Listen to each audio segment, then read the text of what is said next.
Qual è il piano di azione per incentivare i turisti stranieri a venire in Veneto? E noi abbiamo lanciato un grande piano di promozione nazionale e internazionale che ha 3 livelli. Una è appena partita grazie all'accordo fatto anche con il Friuli Venezia Giulia e l'Emilia Romagna, proprio nel mercato tedesco per tutta la costa veneta.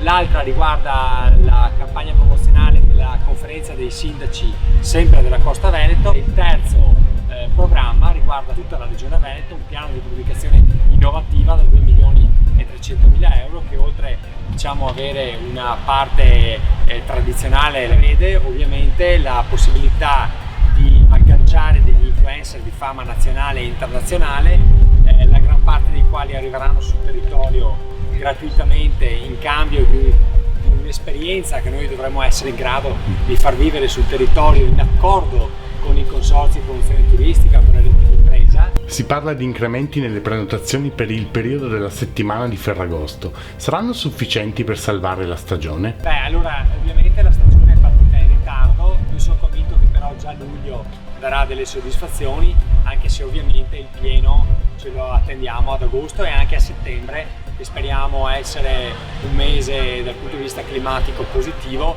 Ad oggi le strutture aperte sono 50-60%, sia in termini di occupazione che in termini di strutture aperte, però sono convinto che già nei primi 15 giorni di luglio avremo un aumento importante degli stranieri, proprio anche legato a quel mondo di lingua tedesca sul quale stiamo già facendo una promozione importante. Cos'è che invece ogni veneto può fare personalmente, dall'imprenditore al privato, per dare una mano alla ripartenza del turismo? Il Veneto è senza dubbio il più grande ambasciatore del proprio territorio. Per essere ambasciatori del territorio bisogna conoscerlo ed è per questo motivo che per esempio la campagna promozionale che facciamo noi è sì diretta al mercato internazionale, perché abbiamo bisogno per la regione che vi dicevo prima dei turisti internazionali, però è anche vero che abbiamo bisogno che i veneti conoscano il Veneto.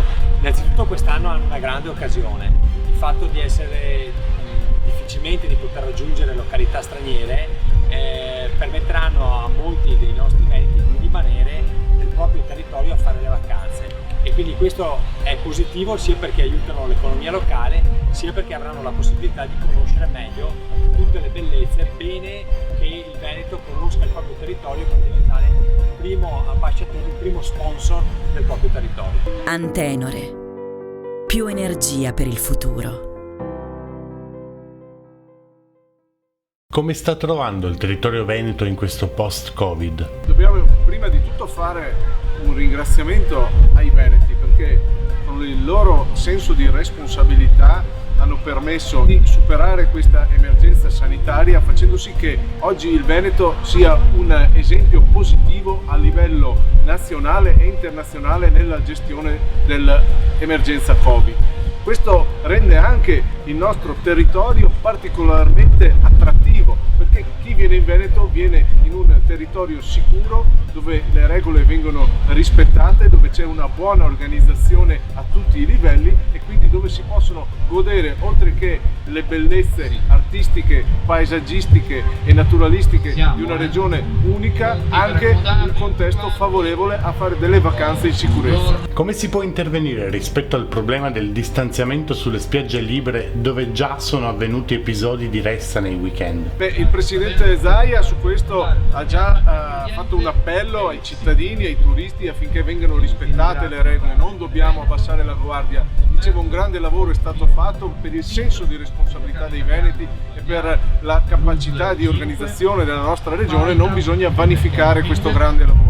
Io sono fiducioso che al di là di qualche caso saranno nel contesto generale rispettate le regole e quindi si continuerà a poter fare delle vacanze in piena sicurezza.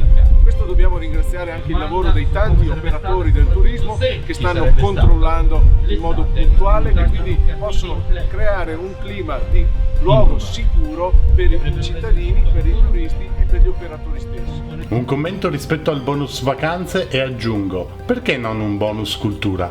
Di bonus avremo bisogno sotto molti punti di vista. Diciamo, il commento è che dagli operatori arriva un ritorno circa una complicazione eccessiva rispetto a questa iniziativa, ma quello che dico, non esistono iniziative che possano sostituire una ripartenza vera, non esistono strumenti di emergenza che possano durare nel tempo se i nostri operatori turistici, se la nostra economia non riprende in pieno. Quindi quello di cui veramente abbiamo bisogno è di un clima di fiducia e di una condizione che permetta agli operatori di riprendere a lavorare, ai turisti di andare a fare le loro vacanze in piena sicurezza. Questo vale per il turismo e per tutti i settori della nostra economia e del nostro sistema veneto. E siamo certi che su questa strada il Veneto è già molto avanti e proseguirà.